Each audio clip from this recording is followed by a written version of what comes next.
তুরস্কের একটি drama serial Mehmed ফাতিহলার সুলতানি, যেটি কিনা সুলতান মেহমেদের কাহিনী নিয়ে নির্মিত। এই সুলতান মেহমেদের কাহিনী নিয়ে নির্মিত এই ড্রামা সিরিয়ালটির একটি সিনের কারণে চায়নার একটি ল ফার্ম তারা একটি লিগ্যাল নোটিশ জারি করেছে। লিগ্যাল নোটিশটি হচ্ছে এমন যে 30 দিনের ভিতরে এই প্রযোজনা সংস্থাটিকে ক্ষমা চেতে হবে।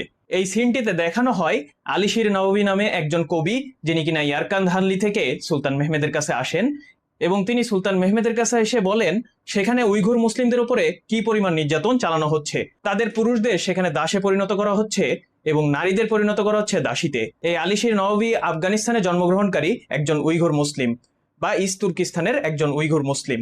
তো এই সিনটিতে দেখানো হয় চায়না উইঘুর মুসলিমদের উপরে কি পরিমাণ নির্যাতন চালাচ্ছে এবং বর্তমানের প্রতীকী স্বরূপ এই সিনটিকে ব্যবহার করা হয়।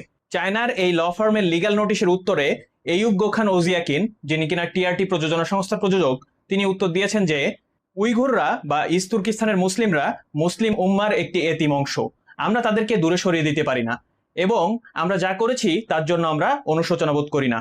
এর আগেও তারা তাহা কিলিচের একটি বই দৌ তুর্কিস্তান, যেটি কিনা ইস্ট তুর্কিস্তান, এই ইস্ট তুর্কিস্তান নিয়ে একটি প্রকাশিত বই, এটি প্রকাশ হতে তারা বাধা দিয়েছিল। যদিও আমি এ ধরনের ড্রামা প্রমোট করছি না, তারপরেও এ ধরনের ড্রামা বা সোশ্যাল মিডিয়া পোস্টের মাধ্যমে আমরা তাদের বিরুদ্ধে প্রতিবাদ গড়ে তুলতে পারি এবং এটি তাদের অস্বস্তির কারণ হয়ে দাঁড়াতে পারে।